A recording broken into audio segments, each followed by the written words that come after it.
mahoro polotiki bvisa Vhupfiwa malugana na tsimiwa-tsimiwa mudagasi nga vhupo nga sielisana hune bvela phanda Mafheloni ya vhege Vha Eskom vhambori luta vhuvhili lwa dzimela vhathu mudagasi bvela phanda lwa ino vhege ubva Musumbuluwo swika nga Mugivhela.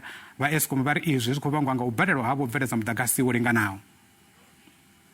Load shedding kills jobs, it prevents people from running their businesses, and it hurts our economy, and it inconveniences and devastates the ordinary lives of South Africans around the country.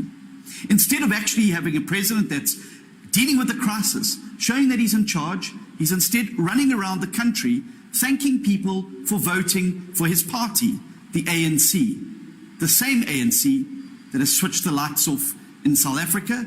It can't be that in 13 years we are unable to resolve this problem as a country. With so much billions that has been given to Eskom, nothing is happening. New power stations have been built. Nothing is happening to resolve the problem. It becomes clear that there's no political will to resolve the matter. The leadership that we have in government is totally failing to resolve this problem. As a party, we are calling for the dismissal of the CEO, Mr. Director, the entire board of Eskom, as well as Pravin Gordhan as the Minister of Public Enterprise.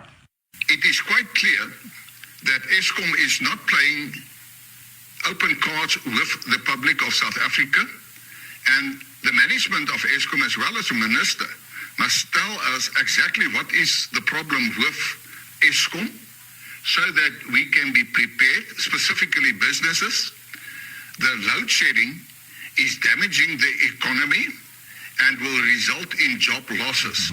I think also it's high time that Eskom board is dissolved, because they failed in their mandate to ensure that we've got enough electricity, we've got enough energy to take care of us as the country. We cannot continue like this when people are failing in their responsibilities but nothing is done. President Cyril Ramaphosa must fire the minister Pravin Gordhan immediately, because he is the political head of the department. So he must be fired and take full responsibility for what is happening in our country.